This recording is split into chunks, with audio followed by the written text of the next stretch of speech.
juga bersyukur hari ini bisa berkumpul bersama teman-teman sekalian dengan semangat yang sama, yaitu untuk thalabul ilmi.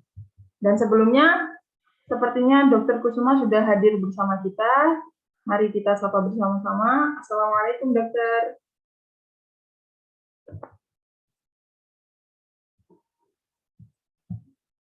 Waalaikumsalam warahmatullahi wabarakatuh. Masya Allah. Dokter, bagaimana kabarnya? Alhamdulillah, baik. Alhamdulillah. Baik, Dokter. Insya Allah tidak perlu berlama-lama lagi. Kami sudah tidak sabar untuk belajar bersama Dokter Kusuma. Semoga pertemuan kita kali ini dimudahkan dan diridhoi oleh Allah Subhanahu wa Ta'ala. Saya rasa juga teman-teman juga sudah tidak sabar, maka insya Allah akan kami langsung serahkan kepada Dokter Kusuma. Dokter Kusuma, saya siap. Ini saya coba share sendiri dulu, mudah-mudahan bisa itu ya. Saya coba share sendiri dulu. Nanti kalau misalnya error baru tolong di-share ya. Baik, Dokter.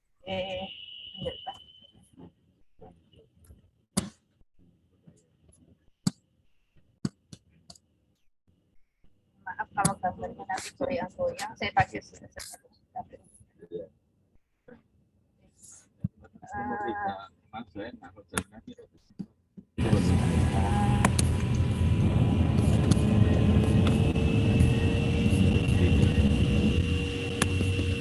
terlihat slide saya? Sudah masuk, Dokter. Oke, baik. Nah, ini yang kameranya yang gini kok nggak bisa ya, bentar. Bismillahirrahmanirrahim. Assalamualaikum warahmatullahi wabarakatuh. Alhamdulillahirabbil alamin, wassalatu wassalamu ala asrofil anbiya'i wal mursalin sayyidina Muhammad wa ala alihi wa sahbihi wasallam. Rabbi shrah li sadri wa yassir li amri wahlul 'uqdatam min lisani yafqahu qawli. Amma ba'du. Alhamdulillah kita bisa ketemu hari ini ya dalam rangka sebenarnya kita sedang mempelajari ayat-ayat Allah yang ada di dalam diri kita sebagai seorang perempuan ya. Jadi bagaimana Allah memberikan kita sesuatu yang luar biasa yang tidak dimiliki oleh laki-laki gitu ya, seperti itu. Nah, kalau kita lihat di surat surat Al-Mu'minun ayat 1 sampai 11, di situ Allah menyebutkan ya, pada aflahal mu'minun alladzina hum fi shalatihim khashi'un walladzina hum 'anil lagwi mu'ridun walladzina hum lizakati fa'ilun walladzina hum li furujihim hafizun. Ada apa Allah menyampaikan pada kita orang beriman yang beruntung itu salah satunya adalah memelihara kemaluannya. Tentu bukan sesuatu yang asal-asalan, karena Allah meletakkan sesuatu dalam Al-Quran itu pasti sesuatu yang luar biasa ya, seperti itu. Nah, jadi kalau kita bisa lihat sudah beriman beruntung pula ya, seperti itu. Dan salah satunya adalah memelihara kemaluan. Nah, kata Allah, kecuali terhadap istri-istri mereka atau hamba saya yang mereka miliki, maka sungguhnya mereka tidak tercela. Artinya bahwa di sini ada Allah menjaga untuk hanya berhubungan dengan pasangan yang halal saja, tidak dengan yang lainnya dengan cara apapun ya, seperti itu. Nah, jadi kalau kita lihat coba kita lihat apa sih definisi sehat ya. WHO mengatakan bahwa sehat itu adalah keadaan di mana sejahtera fisik, mental, sosial yang lengkap dan bukan hanya tidak ada penyakit atau kelemahan. WHO saja mengatakan bahwa sehat itu bukan hanya fisik dan mental, tapi sosial juga. Kalau kita lihat di surat 23 ini, maka kita lihat sehat fisik ya, bagaimana kita disuruh bahwa organ reproduksi itu adalah amanah dari Allah yang harus dijaga. Artinya, ketika dia amanah, berarti akan diminta pertanggungjawaban dan tidak boleh dipakai sembarangan. Ya, kalau kata Allah tadi, hanya pada istri-istri ya, seperti itu. Artinya pada pasangan halalnya. Jadi, itu adalah amanah untuk menjaganya. Kenapa? Karena ketika kemudian dipakai dengan cara yang tidak benar, maka pasti juga akan ada masalah seperti maraknya prostitusi, kemudian tingginya angka HIV/AIDS dan sebagainya. Kemudian sehat mental. Kenapa dikaitkan dengan menjaga sehat mental? Karena menjaga organ reproduksi juga bagian dari perintah Allah. Kenapa? Karena orang-orang yang mentalnya sakit atau orang yang tidak percaya pada Allah atau orang yang terbiasa dengan maksiat, maka dia akan kemudian akan mempengaruhi perilakunya. Sekarang WHO sudah memasukkan kecanduan terhadap pornografi menjadi sebuah penyakit ya, seperti itu. Dan kecanduan terhadap pornografi itu lebih susah mengobatinya dibandingkan kecanduan narkoba. Sehingga kenapa Allah juga menyebut bahwa menjaga organ reproduksi adalah perintah Allah ya.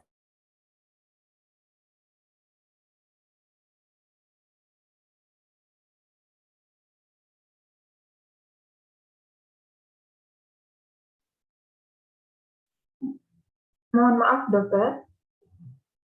Mohon maaf, baterai saya habis ternyata yang di laptop. Bisa di-share-kan ya? Bisa, dokter. Oke, langsung.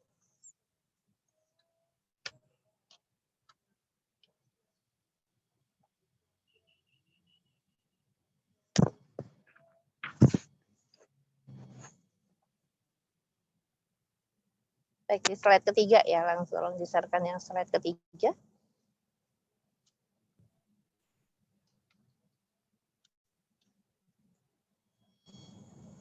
Ya. Nah, jadi kalau kita lihat bahwa sebelumnya slide ketiga ya.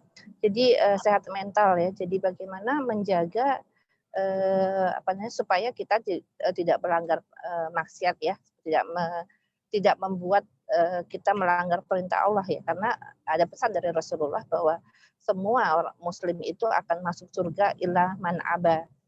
Ketika sahabat bertanya, memangnya ada Rasulullah orang yang nggak mau masuk surga? Ada, orang yang maksiat pada Allah itulah yang mereka nggak mau masuk surga, seperti itu.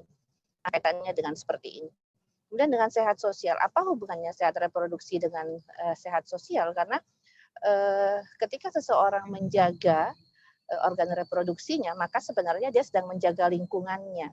Bukankah sekarang penyakit-penyakit penular seksual itu sangat marak dan itu akan menimbulkan masalah sosial ya, yang cukup banyak ya seperti itu. Sehingga dibutuhkan akhlak Islami di sini. Kemudian sehat sistem dan fungsi. Jadi tidak hanya sistem, tapi fungsinya juga harus sehat. Oke, bisa slide? Slide? Ya, jadi dari Undang-Undang Republik Indonesia bahwa sebelumnya ya, apa sih definisi kesehatan reproduksi? Undang-Undang RI nomor 36 mengatakan bahwa kesehatan reproduksi adalah keadaan sehat secara fisik, mental, dan sosial secara utuh.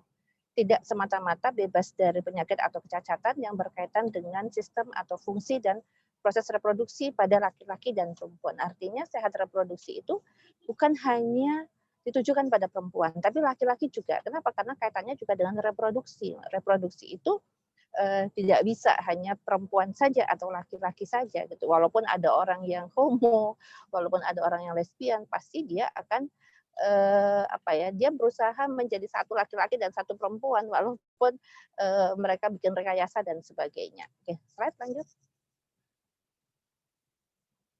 Lanjut slide-nya.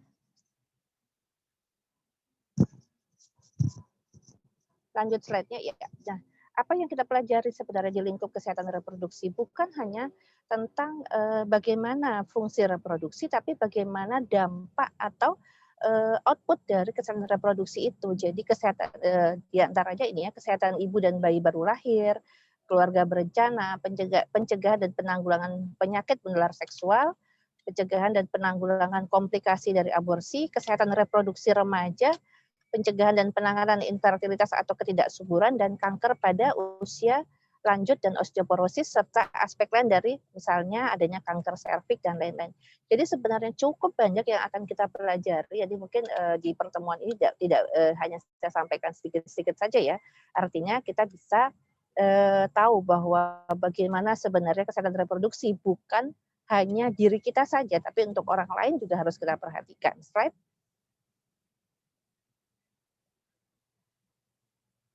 Nah, kita lihat di sini ya, jadi bagaimana penanganan kesehatan reproduksi itu mulai dengan pendekatan siklus hidup manusia. Jadi kalau Allah menyampaikan di surat Al-Hajj ayat 5 itu adalah siklus hidup manusia, mulai dia belum berupa apa-apa, mulai nutfah sampai kemudian dia lahir sebagai bayi, tumbuh kembang menjadi anak dewasa, dan kemudian dia menjadi tua yang sampai dia pikun. Nah, bagaimana kaitan reproduksi di sini, kita bisa lihat bahwa ketika seorang ibu hamil ya, maka dia sudah harus menjaga kehamilannya, memantau kehamilannya, kemudian kecukupan gizi dan sebagainya, agar apa? Agar ketika bayi yang dilahirkan adalah bayi yang sehat fisik, mentalnya, dan nanti sosialnya juga.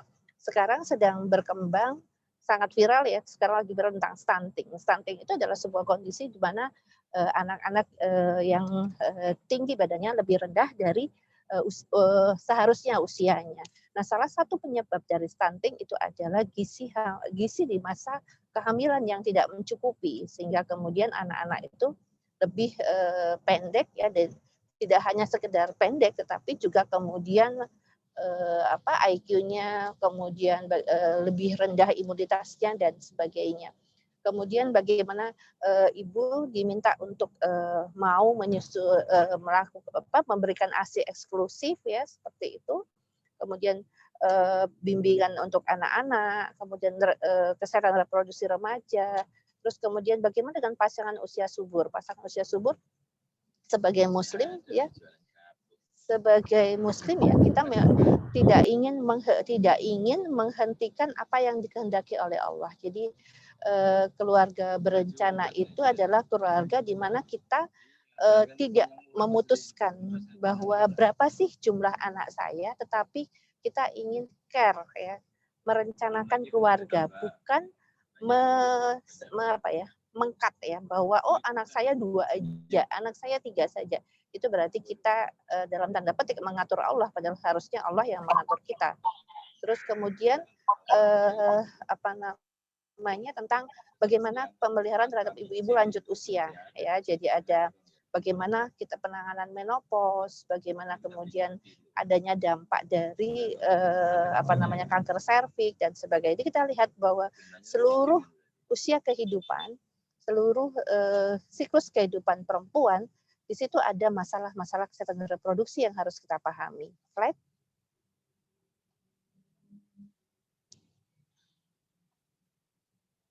Ya, jadi kita lihat ini adalah masalah dari tahun ke tahun kondisi kesehatan reproduksi di dunia. Kita lihat dalam 1 tahun itu terjadi ada 180 sampai 200 juta kehamilan ya di dunia, dengan 75 juta diantaranya adalah kehamilan yang tidak dikehendaki. Karena tidak dikehendaki, jadi lebih dari 50%, 50 juta diantaranya adalah kemudian dilakukan aborsi ya, aborsi, dan 20 juta diantaranya juga dilakukan aborsi yang tidak aman. Apakah ada aborsi yang aman? Ada. Apakah ada orang yang mau melakukan aborsi?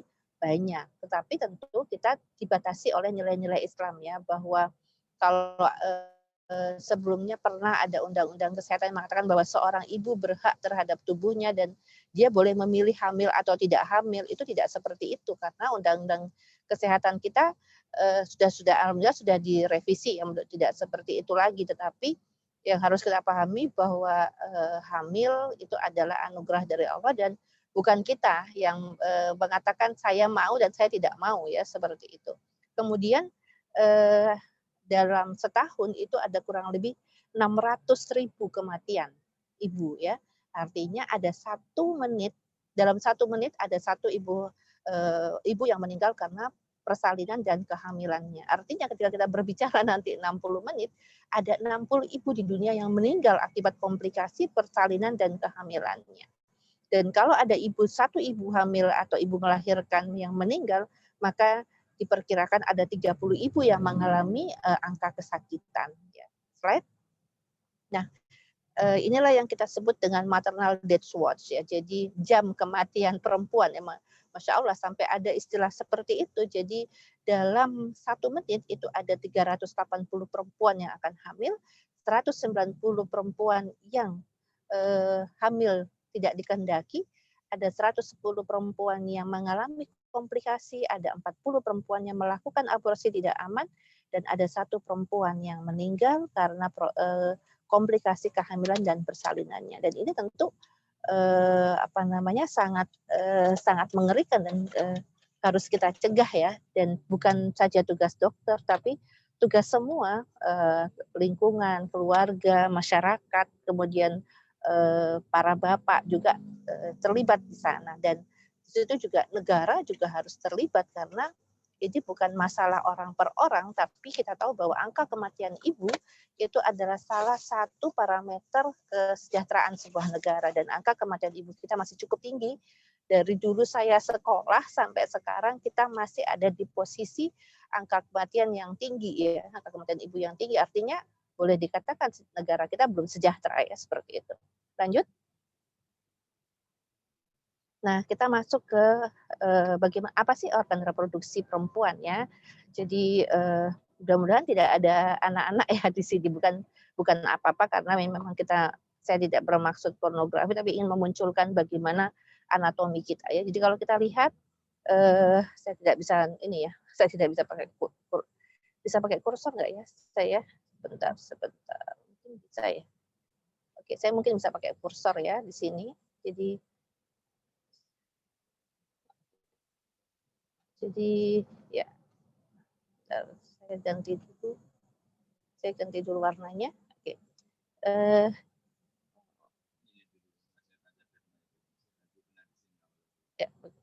Ya sudah. Jadi ini adalah rahim kita. Secara normal rahim yang tidak hamil itu sebesar telur bebek saja, dan dia ada di dalam rongga panggul dan dilindungi oleh tulang panggul yang khusus, gitu ya. Dan di dalamnya kita bisa lihat di situ ada di sini ada vagina, terus di sini ada rahim, kemudian di sini ada indung telur. Nah, artinya kalau kita lihat bahwa ada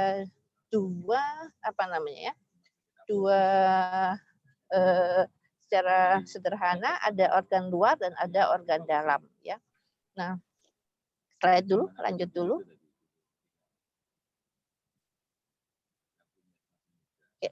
Nah, jadi alat kelamin luar itu apa? Jadi di sini ada mons pubis, itu adalah tulang yang menondara yang menonjol di atas tulang kemaluan, itu tempat tumbuhnya rambut kemaluan.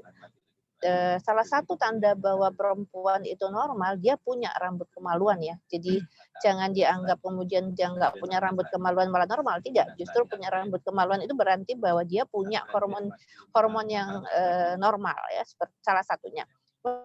Ada bibir besar itu kalau untuk laki-laki seperti kantong buah pelir ya, itu skrotum, adalah labio minor, bibir kecil, kemudian ada klitoris itu kalau untuk laki-laki penis, kemudian ada vagina. Vagina itu semacam terowongan, sana ada berlipat-lipat ya, dan dia akan melebar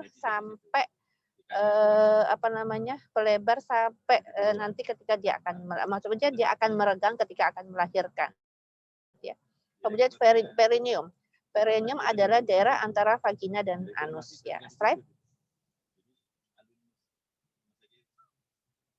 Nah, kita sekarang berbicara tentang ekosistem vagina. Jadi kalau kita pernah mendengar ada ekosistem di hutan, maka di vagina ada ekosistem.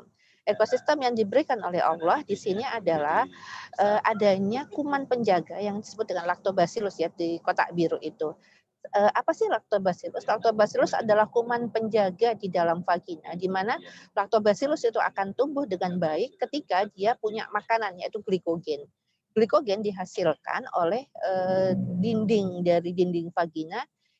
Ketika dinding vagina itu tebal dengan adanya estrogen atau hormon estrogen. Hormon estrogen adalah salah satu hormon wanita ya. Nah, makanya ketika sebelum pubertas, sebelum balik, atau ketika menopause estrogennya turun, maka dinding vaginanya juga akan mengalami penipisan, sehingga kemudian glikogen atau makanan dari lactobacillus akan turun, akibatnya lactobacillusnya tidak ada. Nah, lactobacillus menghasilkan asam laktat. Asam laktat itu menjaga vagina, sehingga keasamannya antara 3,8 sampai 4,2. Jadi vagina itu sebenarnya bersifat asam. Ya.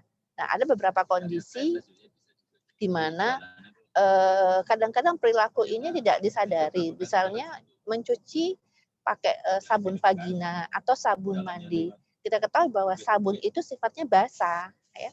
Sabun itu sifatnya basah, sehingga kemudian dengan basah itu akan merubah kondisi vagina, sehingga kalau basah lactobacillusnya nggak akan tumbuh. Kalau lactobacillusnya nggak akan tumbuh, ya berarti kuman penjaganya nggak ada. Nah, sering-sering bilang, Dok, biasanya saya kalau udah pakai pembersih vagina, pembersih itu akan enak, Dok, keset. Tapi kok setelah itu saya malah tambah keputihan. Iya, awal-awal ketika dia pakai pembersih vagina, kuman penjaga dan kuman musuh dimusnahkan. Nah, setelah itu kemudian karena penjaganya tidak ada, maka yang tumbuh adalah musuhnya, ya, sehingga kemudian terjadilah keputihan yang sering dikeluhkan. Seorang perempuan itu sebenarnya dia wajar ya seorang perempuan keputihan. Jadi keputihan normal itu tidak berbau, tidak gatal, tidak berwarna. Itu biasanya pada saat masa subur. Oke, slide. Bisa slide? Ya, nah ini adalah yang juga jadi momok bagi perempuan tentang virgin. Apakah selaput darah itu pertanda dari virginitas atau keperawanan, ya? Kita lihat dulu bahwa yang namanya yang namanya ini ya, yang namanya himen, ya. Himen itu selaput darah ya kalau dalam bahasa Indonesianya. Nah itu kita ini bentuknya ya hanya seperti ini ya, seperti bolongan seperti itu, cincin, anular ring. Jadi dia seperti cincin saja, jadi bukan dibayangin seperti apa namanya gua ketutup gitu ya, tidak. Jadi dia seperti cincin. Kapan sih dikatakan dia sobek? Ketika cincin itu jadi tidak utuh lagi gitu, seperti itu. Nah kita lihat bahwa bentuknya bisa bermacam-macam. Ada yang kayak saringan ya, yang nomor atas ya, nomor 2. Ada yang dia ada sekatnya. Ada yang ketutup ya, nanti saya sampai yang ada himen buntu ya. Kemudian ada yang juga yang sudah tinggal sisa, ini pada mereka yang sudah melahirkan berkali-kali ya.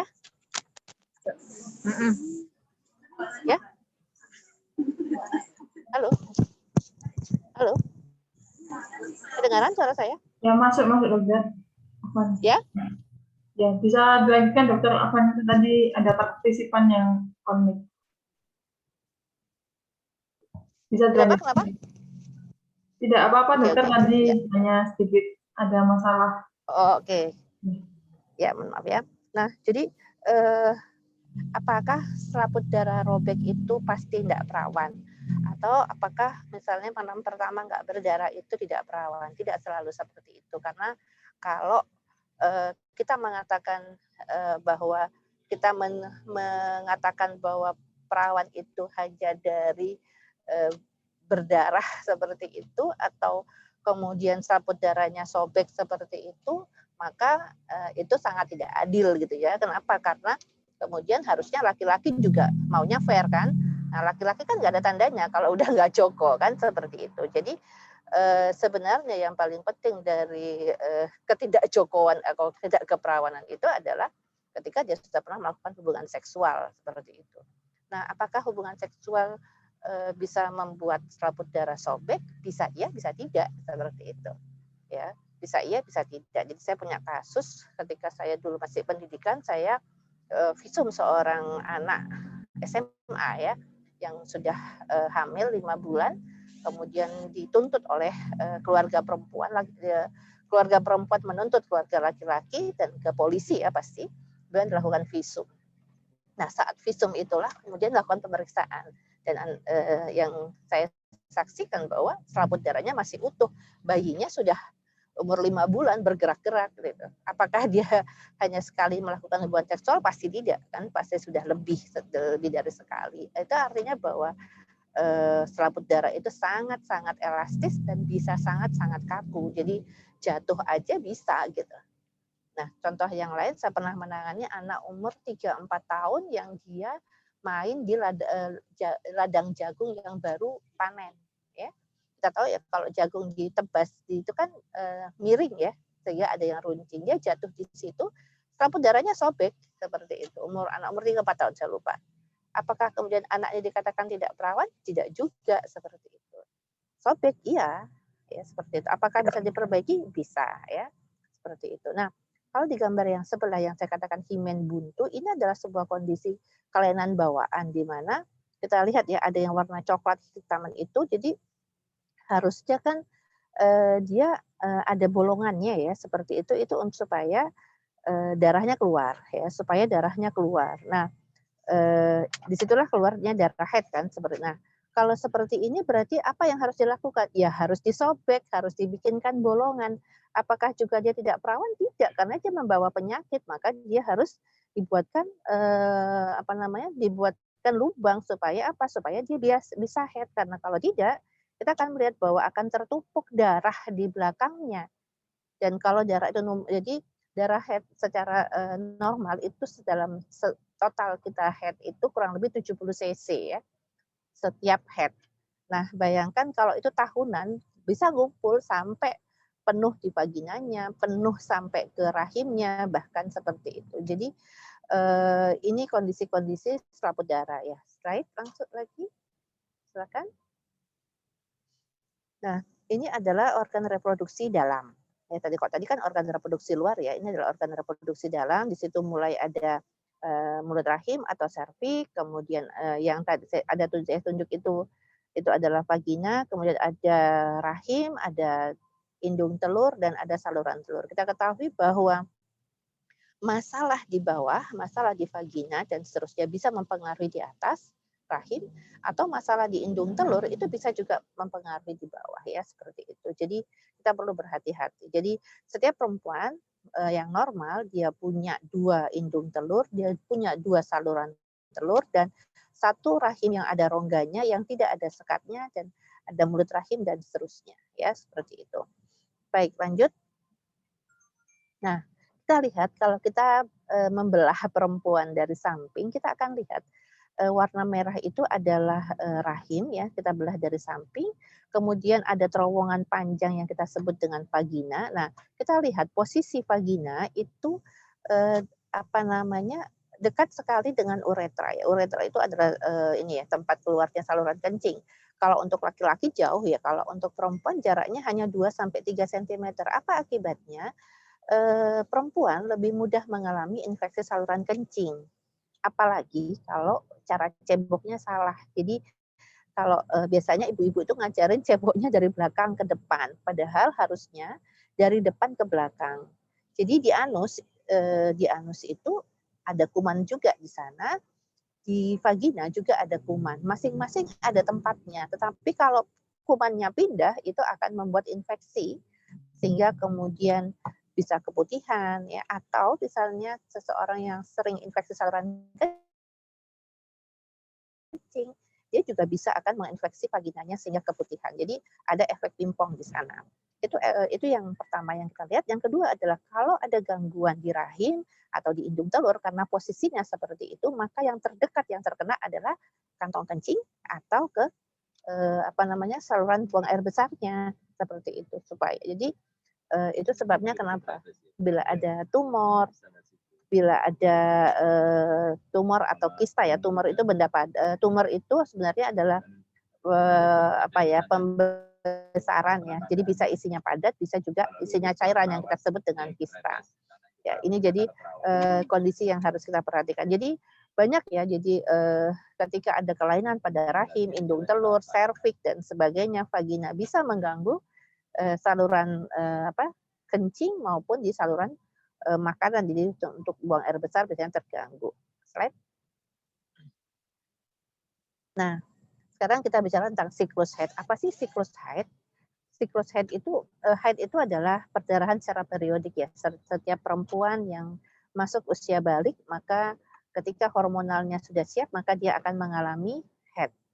Nah, sifatnya siklus ya, dan dia kompleks sekali dan bervariasi antara 28 plus minus 7 ya. Nanti saya jelaskan bagaimana cara menghitungnya ya. Jadi sebenarnya ada fase-fase di mana ada fase di indung telur, ada fase di rahim ya. Saya pikir tidak terlalu penting kita bahas. Lanjut dulu. slide. Bisa diputar nggak? Saya lupa mengirimkan videonya ya. Nggak bisa diputar ya videonya. Bisakah diputar videonya?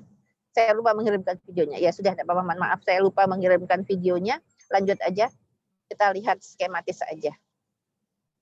Nah, ini adalah pola hormonal dan pola ketebalan dari dinding rahim. Kita lihat. Jadi yang di atas itu adalah ketebalan dari dinding rahim, sementara garis grafik yang di bawah menjelaskan tentang hormon ya. Jadi tentang hormon yang kita ini kan. Nah, kalau kita lihat bahwa ketika head ya, hari per hari 0 itu adalah hari head, kurang lebih 0 sampai 7 hari, kita lihat dinding dari rahim itu sangat-sangat tipis, dan ketika itu kita lihat hormon juga sangat rendah ya. Semua hormon di sini kita menampilkan 4 hormon ya, hormon yang lazim yang ada pada siklus head. Nah, kemudian dengan berjalannya waktu, maka ketika head itu sudah mulai ada yang kita sebut dengan rekrutmen sel telur. Apa itu rekrutmen sel telur? Kita tahu bahwa seorang perempuan itu membawa sel telur sejak dia di dalam kandungan ibunya. Beda dengan laki-laki yang mengalami spermanya selalu baru, kurang lebih 28 sampai 35 hari ya, dia mengatakan selalu berganti. Tetapi beda dengan sel telur, usianya lebih tua setahun daripada pemiliknya sendiri ya. Jadi sel telur itu sudah ada, dan setiap bulan itu akan dipilih oleh Allah satu ya. Jadi bukan kita yang memilih, tapi Allah yang memilih, dan yang dipersiapkan bukan hanya satu, banyak yang dipersiapkan dan hanya satu yang terpilih. Jadi bersamaan dengan pematangan sel telur tadi, maka kita lihat bahwa mulai ada hormon yang mulai meningkat, kemudian mulai ada penebalan dinding rahim dan sebagainya, sampai di sebuah masa di mana terjadi lonjakan, ada lonjakan hormon yang kemudian kita sebut dengan masa subur.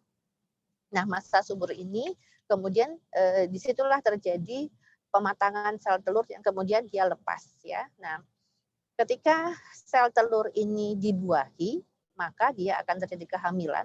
Tetapi kalau tidak dibuahi, maka cangkang telurnya yang digambar di atas yang berwarna kuningnya 3 itu adalah cangkang telur sisanya, dia hanya akan berumur 2 minggu. Itu sebabnya masa subur itu kita sebutkan 2 minggu sebelum head berikutnya, bukan 2 minggu setelah head.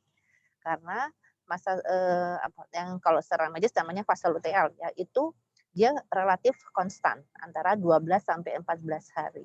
Sebenarnya ini kalau kita kaitkan dengan fikih, maka seseorang yang pernah suci 14 hari dan kemudian ketika keluar darah lagi, maka itu disebut haid. Tetapi kalau dia sucinya kurang dari 14 hari, dia dikatakan istihadah. Kita melihat dari siklus ini. Nah, kita lihat dalam waktu 2 minggu setelah sel telurnya keluar, kita lihat bahwa gambar di atas ya sangat tebal ya, dinding rahimnya sangat tebal. Apa itu? Sebenarnya itu adalah cara Allah mempersiapkan ketika nanti, misalnya ketika masa subur tadi terjadi pertemuan sel telur dan sel sperma. Bahasa Al-Qur'annya Allah mengatakan bahwa istri-istri kamu adalah tempat bercocok tanam. Maka tempat bercocok tanam yang baik itu adalah tanah yang gembur, tanah yang makanannya banyak. Kita lihat bagaimana perbedaan dari rahim saat masa subur ya dan seterusnya itu sangat-sangat tebal dan pembuluh darahnya berkelok-kelok. Itu artinya apa? Makanannya sangat banyak dan tanah ini sangat gembur gitu, seperti itu. Nah, kalau terjadi kehamilan maka nanti dia akan tertanam di sana. Dia sudah dapat makanan ya dari Allah. Allah sudah menyiapkan rezekinya seperti itu. Tapi ketika kemudian tidak terjadi kehamilan, apa yang terjadi? Ketika masih ada cangkang telur di atas, maka masih ada hormonnya. Tetapi ketika tadi saya katakan umur cangkang itu antara 12-14 hari. Ketika sudah berumur 14 hari, cangkang itu menua. Dan kemudian dia nggak bisa lagi berproduksi hormon, hormonnya habis, maka kemudian yang tebal tadi, dinding rahim yang tebal tadi kemudian akan luruh menjadi darah haid. Jadi sebenarnya itulah yang terjadi dalam siklus haid. Oke, lanjut. Ya, jadi bagaimana cara menghitung siklus haid kita lihat ya. Jadi hari pertama bulan pertama menuju hari pertama bulan kedua. Gampangannya begini. Jadi setiap hari, misalnya Januari ini haidnya tanggal 1 misalnya. Ditandai di kalender, kasih silang aja. Kemudian di bulan Februari tanggal 1 keluar lagi, tandai lagi. Nah, jarak 2 tanda silang itulah yang disebut dengan siklus, ya.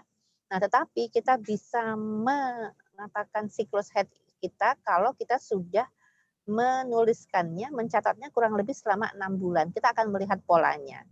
Nah, siklus haid yang dikatakan normal adalah 28 plus minus 7 atau 5. Ada yang mengatakan begitu. Nah, sering-sering kita datang ya, ada yang, dok, haid saya nggak normal, seperti itu. Saya selalu tanya, nggak normal itu menurut ibu bagaimana? Nah, caranya saya selalu mengatakan bahwa ibu tanggal haidnya berapa? Jadi yang sering terjadi ini kasus-kasus biasanya ketika Februari kan 28 hari ya.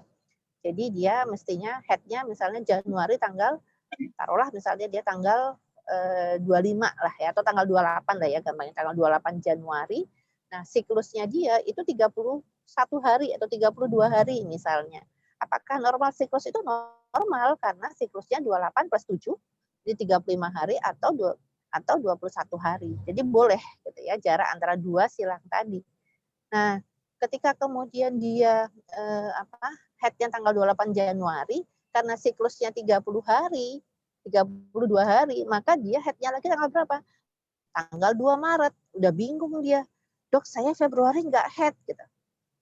Ya, seperti itu. Jadi sekarang tidak lagi mengatakan bahwa tidak teratur itu, tapi coba ditulis dulu, ditandai dulu dengan silang setiap haid. Kenapa kita perlu menandai itu? Supaya pertama kita tahu bahwa orang yang siklus haidnya normal, maka secara mudah kita mengatakan dia subur ya.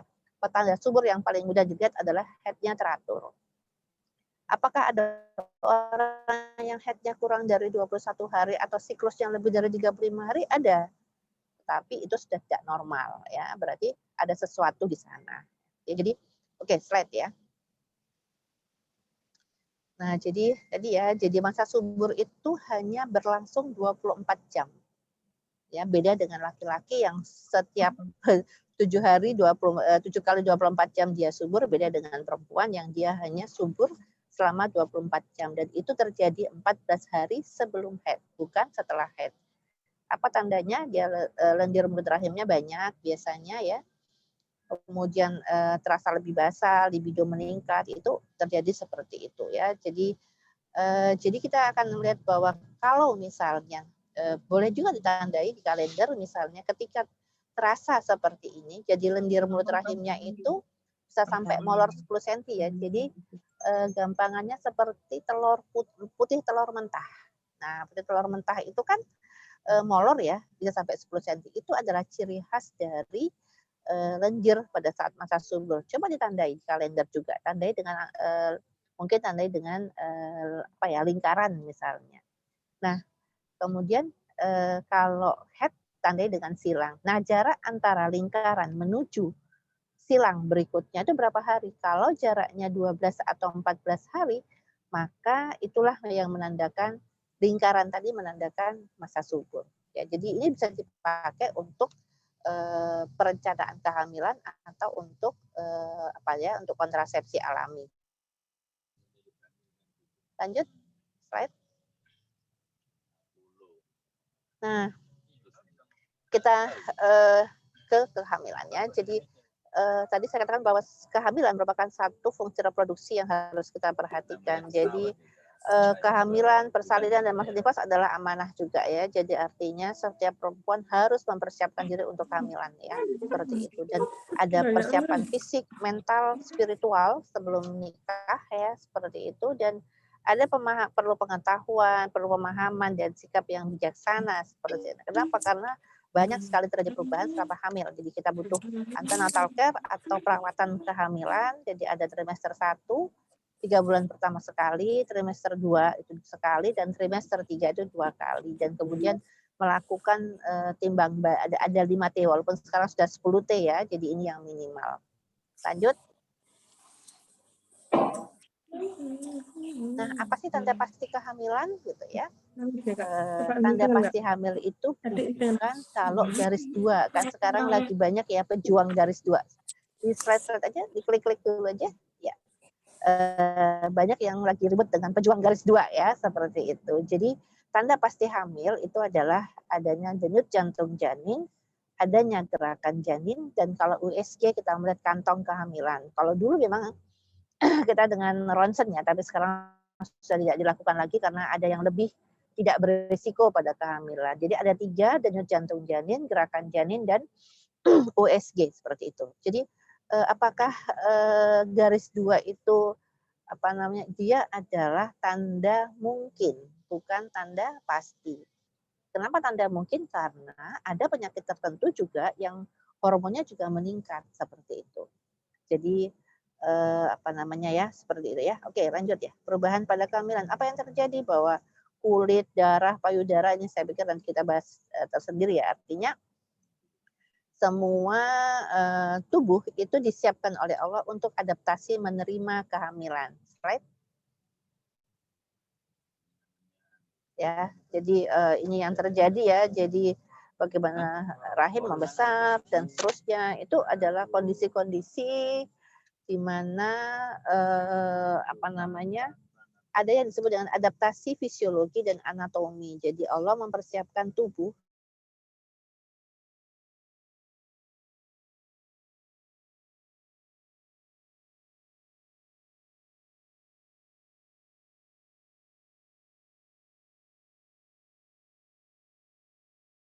yang pernah selusupan duri ya. Selusupan duri yang 1 milimeter aja rasanya gregesi kan. Nah, ini kenapa ada barang sebesar seperti itu tapi kok tubuh tidak menolak. Nah, itu yang kekuasaan Allah ya, kekuasaan Allah bahwa Allah merubah daya tahan tubuh ibu, merubah imunitas ibu agar bayi itu diterima sebagai bagian dari tubuh ibu ya, seperti itu. Supaya itulah luar biasanya ya, jadi diterima sebagai bagian dari tubuh ibu, bukan benda asing ya, seperti itu. Oke, lanjut. Nah, ini kebutuhan fisik ya, selama hamil, jadi aktivitasnya 4 sehat, 5 sempurna, 6 halal, ini wajib ya, supaya barokah dan anak-anak yang dilahirkan juga anak-anak yang solih-solihah. Mental perlu ketenangan psikis, supaya anak-anak tidak gampang stres, spiritual, siap untuk syahid. Ya, maksudnya apa siap untuk syahid ya, karena dia tidak tahu apa yang terjadi saat persalinan. Semua mungkin terjadi, dan semua harus siap sakit ya, seperti itu. Baik, lanjut. Jadi ini adalah ringkasan dari bagaimana tubuh ibu mengalami perubahan yang luar biasa. Ada kekurangan darah, anemi, ada mual muntah, ada nyeri punggung, kakinya kram, ada varises. Jadi seluruh tubuh sebenarnya mengalami perubahan sebagai bentuk adaptasi. Right? Oke, jadi Allah menjelaskan ya di surat Al-Hajj ayat 5 ini bagaimana ketika kita, kata Allah, hai manusia, berlaku dalam keraguan tentang hari kebangkitan dari kubur, maka ketahuilah ya. Jadi ketika kita ragu dengan Allah, ketika kita ragu dengan kebesaran Allah, kita ragu dengan keberadaan Allah, cobalah lihat dari mana kita dulunya gitu ya. Sesungguhnya kami telah menciptakan kamu dari tanah, dari setetes mani, dari segumpal darah, dari segumpal daging yang sempurna dan tidak sempurna, akan kami jelaskan padamu dan kami tetapkan dalam rahim waktu yang sudah ditentukan.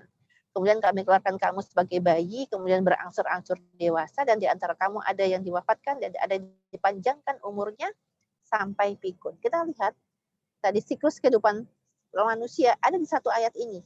Cukup lengkap Allah menjelaskan dan tidak ada andil dari kita sedikit pun.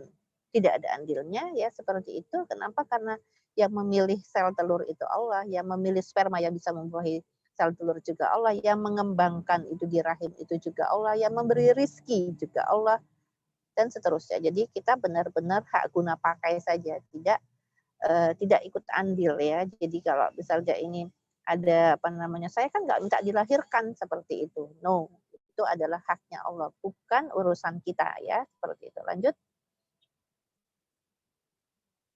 Nah, ini ilustrasinya. Jadi kita lihat sel telur itu kan sel telur itu adalah sel yang paling besar di tubuh kita.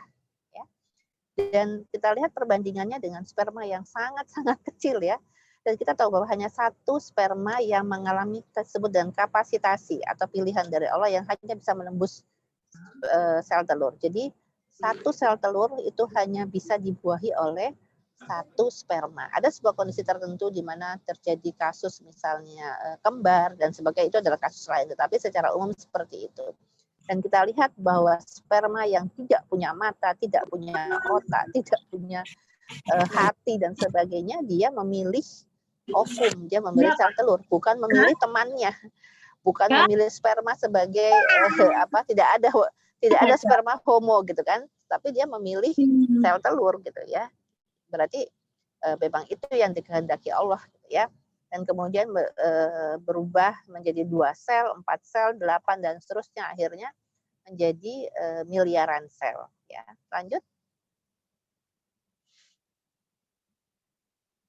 Nah, ini mulai dari bentuk yang jangan lupa kita pernah jelek ya, kayak gini gitu ya, tidak ada bentuknya seperti ini.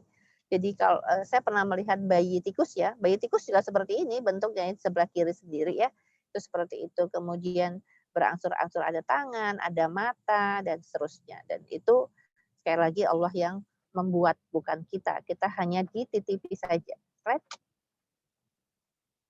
Nah, sampai batas waktu kata ayat tadi.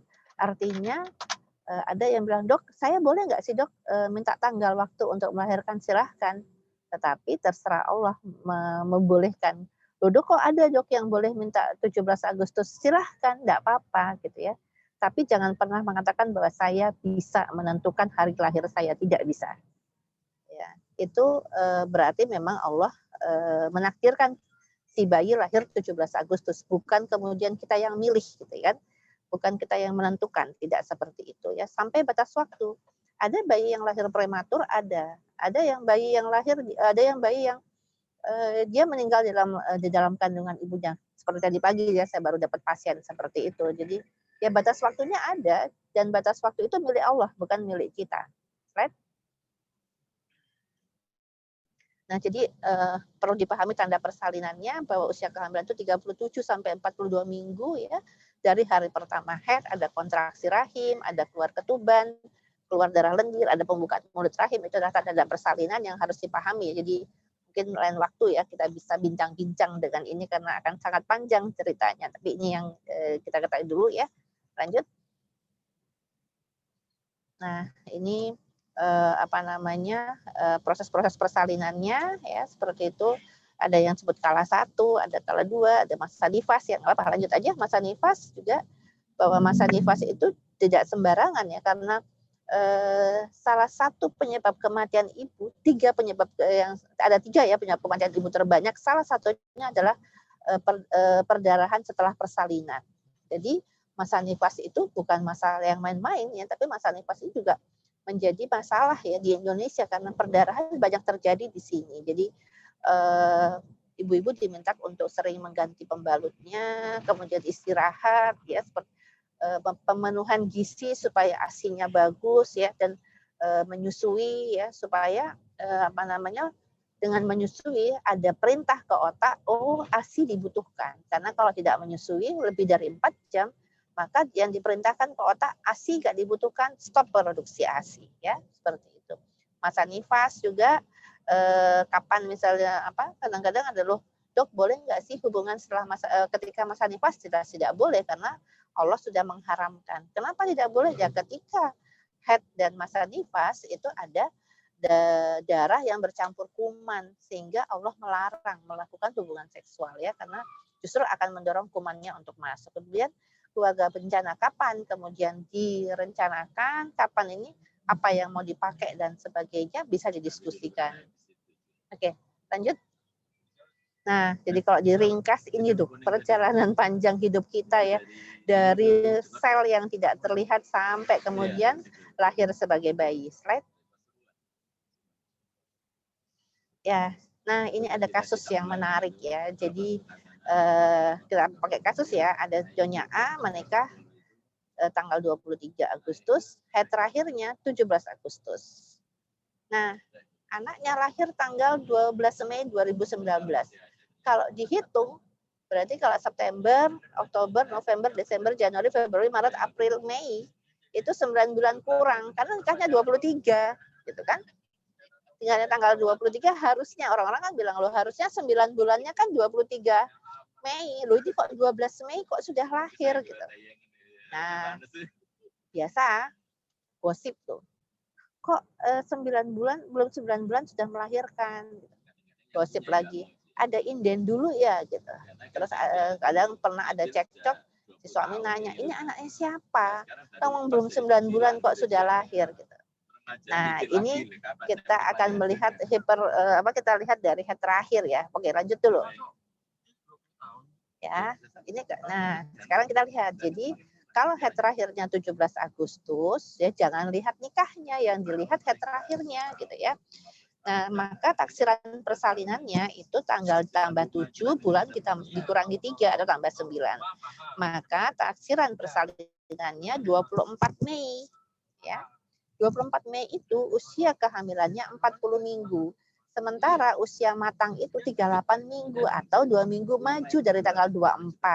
Jadi kalau dia maju 14 hari atau 2 minggu, maka bayi itu matang 10 Mei.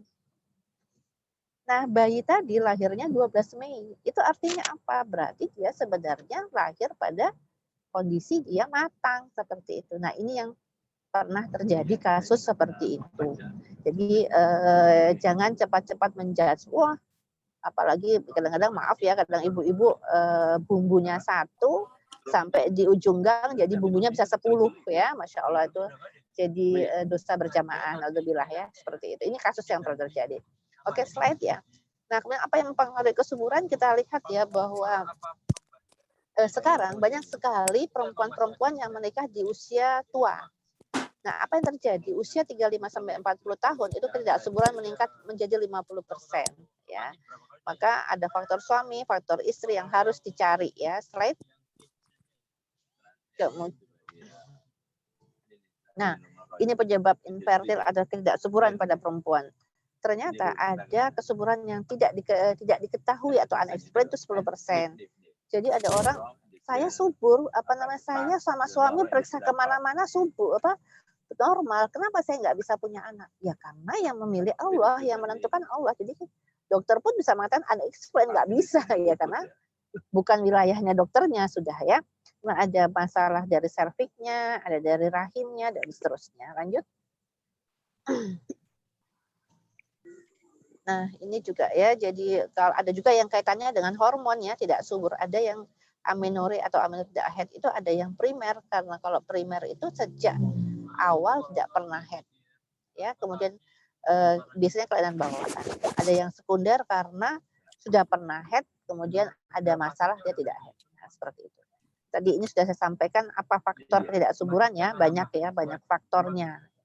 Oke, kemudian penyebab pada pria itu juga banyak, ada gangguan sperma, gangguan fungsi dan sebagainya.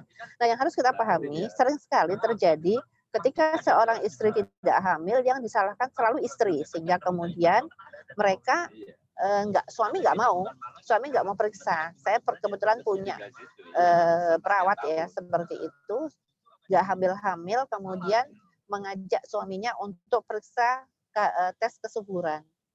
Suaminya bilang, kalau kamu paksa saya untuk ke dokter untuk periksa sperma, sudah kita cerai. Bayangkan ya, apakah kehamilan bisa terjadi kalau hanya pada perempuan saja? Tidak. Harus sperma sehat, sel telur juga sehat. Right? Ini penyebab infertil pada pria yang perlu dipahami. Misalnya oligosperma ini adalah sperma yang sedikit. Salah satu yang sering terjadi adalah adanya pernah gondong ya, itu cukup berbahaya untuk anak laki-laki karena dia bisa mempengaruhi produksi sperma nantinya. Jadi kalau ada anak laki-laki yang gondong, segera diobati ya supaya tidak merembet ya ketika terjadi nanti spermanya sedikit. Lanjut.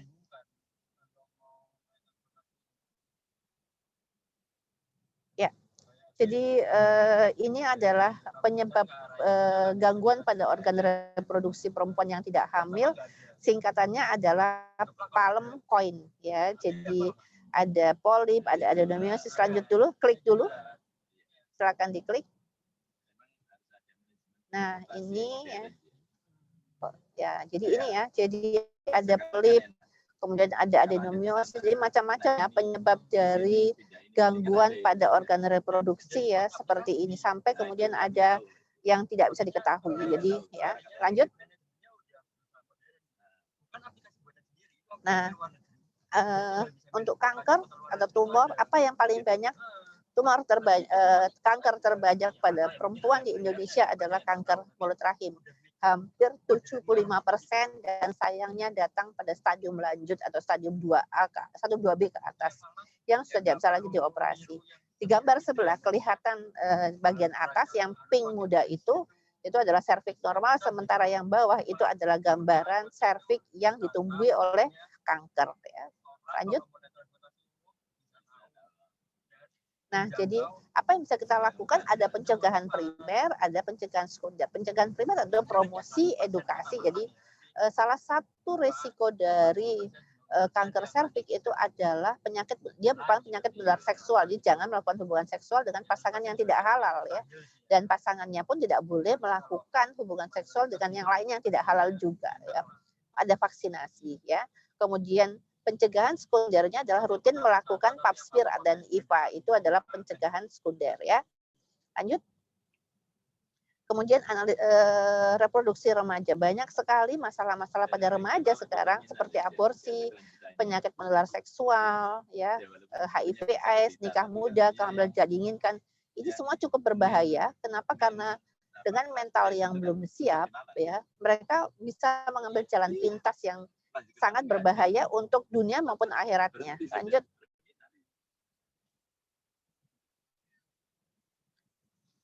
Ya, jadi kita lihat ya, dari survei Dasar Kesehatan Indonesia tahun 2017 ya, ini dilakukan pada usia remaja umur 15 sampai 24 tahun ya. Jadi ada 13.000 laki-laki dan 10.000 perempuan.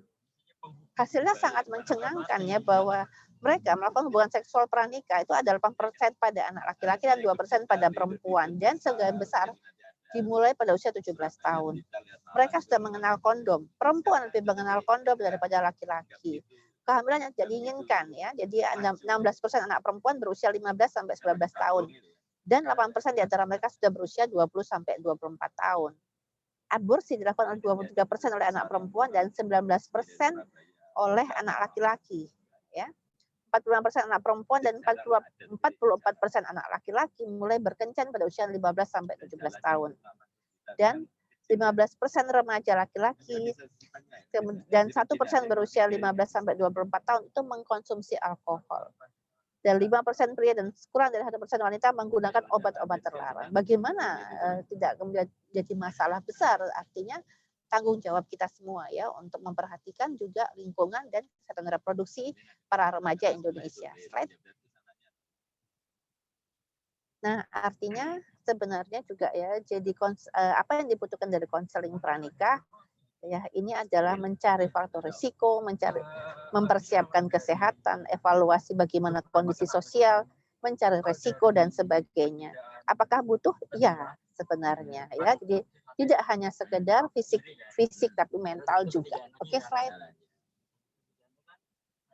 Nah, ini adalah slide terakhir saya. Jadi kalau saya awali tadi dengan surat Al-Mu'minun, bagaimana qad aflahal mu'minun, maka Allah mengatakan di sini, walau saya ini di dalam mobil ya, saya baca artinya aja ya. Andai kata ya kebenaran itu menuruti hawa nafsu mereka, pasti binasalah langit dan bumi dan semua yang ada di dalamnya. Artinya ketika organ reproduksi dijaga dengan tidak sesuai perintah Allah, maka yang terjadi adalah kerusakan langit dan bumi ya, seperti HIV/AIDS yang tidak terkendali sampai sekarang ya, dan banyak orang-orang yang mengalami HIV/AIDS, dan awal munculnya adalah dari adanya HIV, adanya homo atau gay ya. Seperti itu, yang sekarang bahkan saya pernah dapat videonya bahwa sudah ada yang meresmikan pernikahan sesama jenis di Indonesia. Alhamdulillah ya, semoga mereka diberi waktu untuk bertobat oleh Allah. Mungkin begitu, itu yang saya sampaikan. Mudah-mudahan ada manfaatnya. Ilmu dari Allah ini, segala yang benar dari Allah. Kalau bila ada yang salah selama saya sampaikan, saya mohon maaf. Saya akhiri. Assalamualaikum warahmatullahi wabarakatuh. Saya kembalikan ke moderator. Waalaikumsalam warahmatullahi wabarakatuh. Masya Allah, Masya Allah, Masya Allah. Rasanya sangat bersyukur hari ini kita dapat pengetahuan yang luas sekali dari Dr. Kusuma Andiana yang sudah berbagi ilmunya pada kesempatan kali ini. Kami ucapkan terima kasih dan barakallah kepada dokter atas kebaikannya. Baik, insya Allah setelah ini ada sedikit sesi tanya jawab dokter. Ini ada beberapa orang yang sudah menuliskan pertanyaannya. Baik, supaya tidak terlalu lama, kita langsung saja masuk ke pertanyaan yang pertama, yaitu pertanyaan dari Ibu Lia. Beliau bertanya,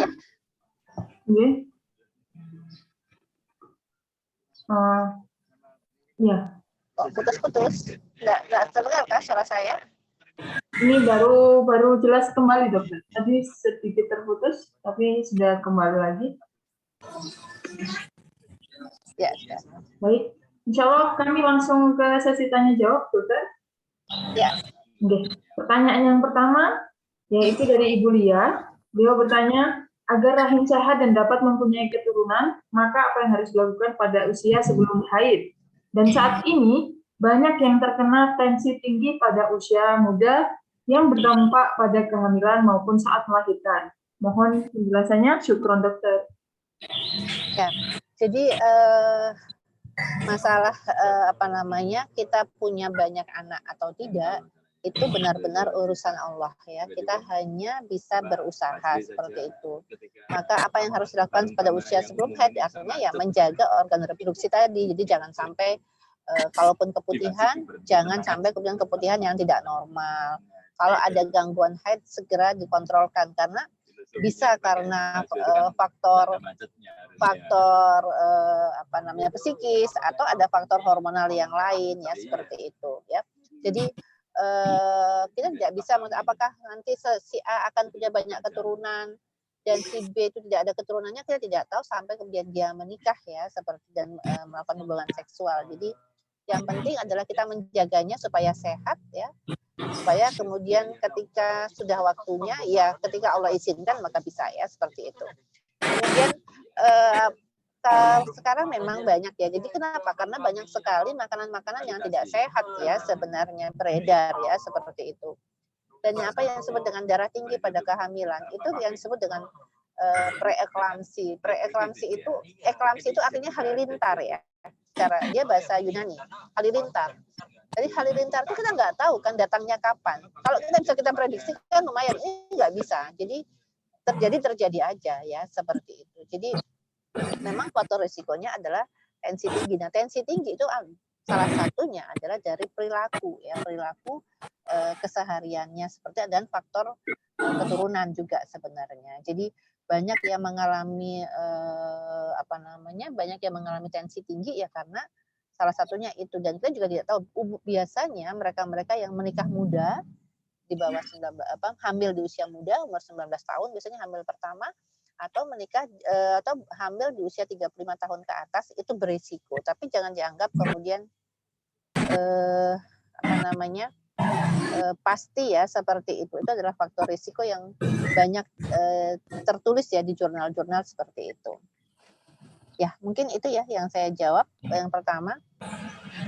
Terima kasih dokter atas jawabannya. Jadi sangat penting bagi kita ya, pertama yang belum menikah, untuk menjaga pola hidup supaya tetap sehat, menyiapkan rahim yang baik untuk calon keturunan kita kelak. Baik, selanjutnya pertanyaan dari Ibu Lia lagi, yaitu bagaimana merawat rahim ketika sudah menopause untuk mencegah timbulnya penyakit-penyakit seperti kanker dan lain sebagainya. Jadi sebenarnya jangan menunggu menopause ya. Jadi saya sudah menampilkan bagaimana dilakukan pencegahan primer dan sekunder. Kanker yang terbanyak pada perempuan itu adalah kanker payudara, ya, dan kanker mulut rahim. Untuk payudara kita bisa melakukan apa yang disebut dengan sadari atau periksa payudara sendiri di saat sesudah head, ya, seperti itu. Apakah ada benjolan di sana dan sebagainya. Dan yang kedua, kalau sudah menikah maka bisa dilakukan pap smear. Atau kalau belum menikah bisa melakukan pemberian vaksinasi dan tentu menjaga perilaku seksual seperti itu. Jadi ketika menopause seperti itu tidak seperti penyakit kanker serviks, ya. Kanker serviks itu bukan masuk sekarang minggu depan jadi, ya, kayak COVID itu enggak.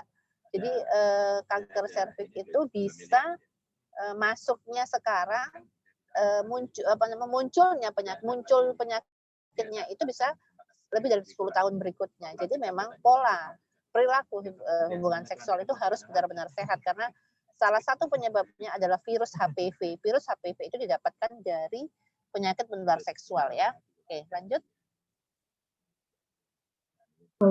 Terima kasih, Dokter. Dan terakhir pertanyaan dari Kak Nadia. Bagaimana izin bertanya, Dokter, bagaimana cara mengurangi nyeri haid yang berlebihan? Nyeri haid itu ada primer, ada sekunder. Maksudnya apa? Jadi ada yang memang dari bawaan, ada yang karena adanya penyakit. Jadi kalau sekunder itu adanya penyakit, misalnya dia punya miom, dia punya endometriosis dan sebagainya. Kalau primer kita nggak tahu dari sananya. Memang sering terjadi nyeri head itu ketika darah head akan dikeluarkan sehingga terjadi kontraksi rahim seperti itu. Tapi untuk orang-orang tertentu banyak, ya, nyeri head itu karena endometriosis, ya. Endometriosis itu gejalanya memang nyeri head dan biasanya cara pengobatannya adalah yang paling bagus adalah hamil, gitu, ya, menikah. Kenapa? Endometriosis itu pengobatannya adalah kita buat istilahnya hamil palsu. Maksudnya hamil palsu itu apa? Dihentikan headnya sehingga endometriosisnya tidak tumbuh, kemudian dia bisa jadi kemudian endometriosisnya jadi berkurang seperti itu. Nah, kalau misalnya dia belum, karena biasanya endometriosis itu susah hamil, maka kemudian diberilah obat-obat hormonal tertentu untuk menghentikan headnya kurang lebih 6 bulan. Jadi kita harus tahu dulu apa penyebabnya. Kadang-kadang faktor pikiran aja, dalam arti nyeri itu kan persepsi, ya. Jadi ada orang yang dicubit sedikit itu udah bengok enggak karuan, ada orang yang dicubit banyak enggak apa-apa, itu adalah persepsi. Jadi dilihat dulu orangnya masing-masing. Biasanya orang-orang tua mengatakan coba deh nanti kalau ketika gadisnya dia nyeri head setelah menikah itu dan punya anak pasti nyeri headnya hilang, ya. Nah, itulah cara pengobatan dari endometriosis karena dia sudah tidak head selama 9 bulan, ya, karena hamilnya. Seperti itu, ya. Yeah. Masya Allah, keren sekali jawabannya. Baik, mungkin karena kita sudah mengajukan 3 pertanyaan, untuk pertanyaan yang masih ada, kira-kira apakah masih bisa, Dokter? Monggo, silakan. Masya Allah. Baik, mungkin ini yang ada 2 lagi nih, Dokter, kira-kira. Baik, yang pertama yaitu dari Raudina. Assalamualaikum, maaf Dok, mau bertanya. Misalkan kita waktu masih muda siklus haid itu normal. Ketika di usia 39 tahun ke atas, haid sudah mulai tidak normal. Dalam artian, hari 1-2 itu darah haid lancar dan banyak, tapi ketika hari 3 sampai 5 itu berhenti, tapi setelah itu cuma flek-flek saja. Kemudian bersih lagi. Dan keluar flek saja, itu berlangsung sampai 10 hari, kadang lebih. Apakah itu masih tergolong normal atau tidak? Atau tanda-tanda menopause, Dok? Terima kasih. Ya, jadi menopause itu rata-rata orang Indonesia menopause usia 50 tahun. Dan 10 tahun sebelum menopause sebenarnya sudah mulai ada perubahan hormonal. Itu yang menyebabkan head-nya menjadi tidak normal. Jadi kadang head, kadang tidak, kadang banyak, kadang sedikit. Itu seperti itu. Sehingga perlu dipahami dan perlu diketahui bahwa siklus head juga tadi maaf ya kalau videonya nggak bisa diputar ya. Siklus head sebenarnya terpengaruh dari psikis juga. Jadi orang-orang dengan psikis yang terganggu, misalnya dia punya stres ya. Kebetulan saya sedang merawat juga nih ada pasien ya yang dia kali kedua ini dia mengalami gangguan head. Ternyata dia kalau gangguan head itu ketika dia yang pertama dia ngurus proposal, yang sekarang dia mau maju penelitiannya, skripsinya. Oh ya itu penyebabnya, saya bilang gitu. Ya, jadi coba dilihat dulu faktor stresnya bagaimana. Dan secara secara fikih itu head itu 15 hari ya maksimal. Jadi head 15 hari maksimal. Kalau head sudah lebih dari 15 hari berarti itu sudah istihadoh. Ya, monggo. Terima kasih dokter. Kemudian yang terakhir dari Ibu Ami. Dokter, saya selama 3 bulan tidak haid sejak suami saya meninggal. Terus haid lagi 1 minggu kemarin. Apakah itu sudah menuju menopause, dok? Ibu usia berapa dulu? Usianya berapa? Mungkin Ibu Ami bisa langsung menjawab. Ibu Ami boleh dipersilakan untuk on-mic.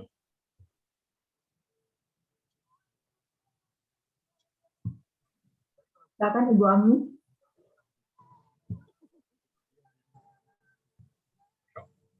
Halo, saya 38 tahun, Dok. 38 tahun, ya Bu.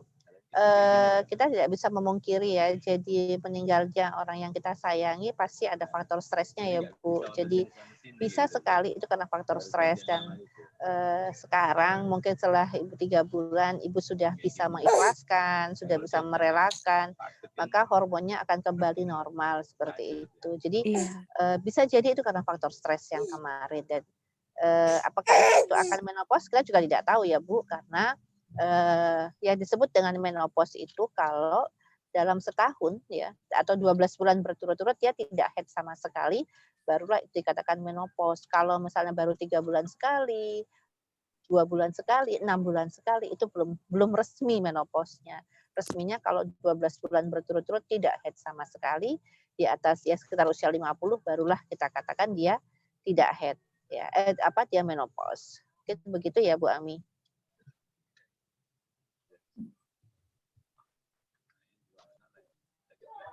Terima kasih, Dok. Baik, dokter. Alhamdulillah, sepertinya itu tadi adalah pertanyaan terakhir dari kegiatan Zoom kita kali ini.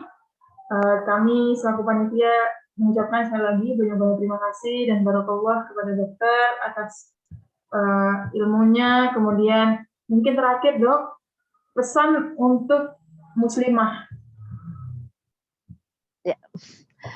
Ya, kaitannya dengan organ reproduksi ini bahwa ya sama seperti pesan dari Allah ya. Jadi untuk menjadi orang yang beriman dan yang beruntung ya kita menjaga sholat, menjaga waktu-waktu menjadi waktu yang bermanfaat dan juga menjaga organ reproduksi kita di tempat yang halal ya seperti itu. Jadi tidak mengumbarnya secara fisik, mental maupun sosial. Mungkin begitu ya dari saya. Terima kasih.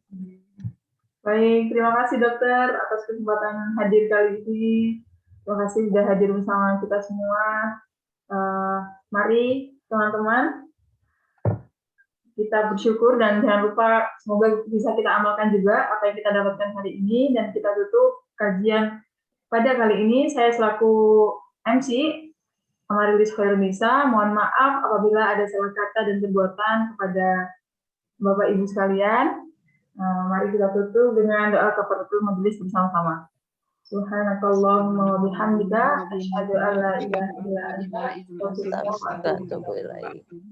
Untuk penanya yang sudah berani bertanya tadi, insya Allah akan dihubungi oleh panitia untuk mendapatkan door prize-nya.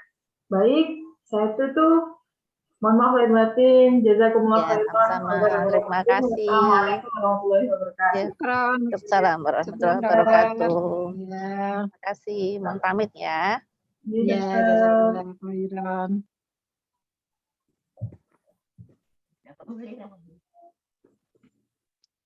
Makasih Mbak Amar, Mbak Yeay. Ani.